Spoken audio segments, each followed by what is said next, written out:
The theme of racism is explored thoroughly throughout the Sapphires and Stan Grant speech. These texts are also able to explore relationships between culture, people, and history.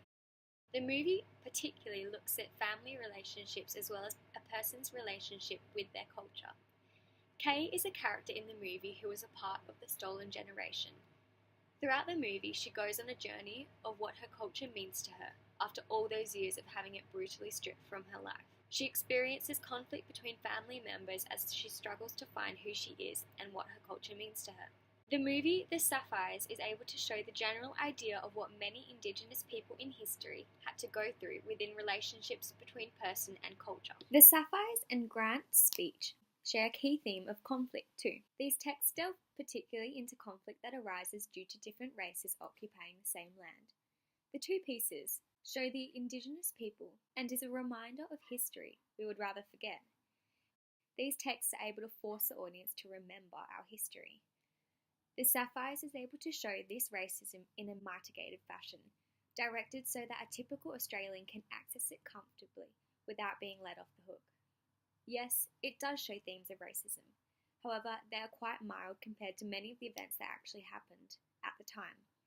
In contrast, throughout Grant's speech, he highlights the conflict that occurred between Indigenous and European settlers. He wanted the audience to face the past in all its brutal glory. This conflict between how people wish to see the past and how it actually was is very similar to the point that Grant also brings up in his speech, that there is a separation between what we believe our ideal of Australia is and the reality that remains. We believe our nation to be honourable and forward, even though the historical figures that are idolised in our society contrast with the level of acceptance that is demanded in society now. Grant mentions Charles Dickens, someone who is considered honourable and amazing in society. Yet he said, "It would be better they be wiped off the face of the earth." These figures, who are considered icons of white European society, these people who are worshipped and thought to be pillars of intellect and culture, had such abhorrent views of the people that we share this land with. It raises the question, if these are the people we idolise, what does that say about us and our values?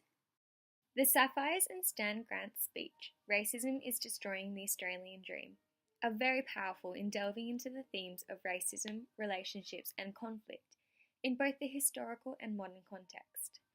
While The Sapphires explores these themes with a lighter and more entertainment-driven touch than Grant's interrogative speech, they reveal an insight into Australian culture.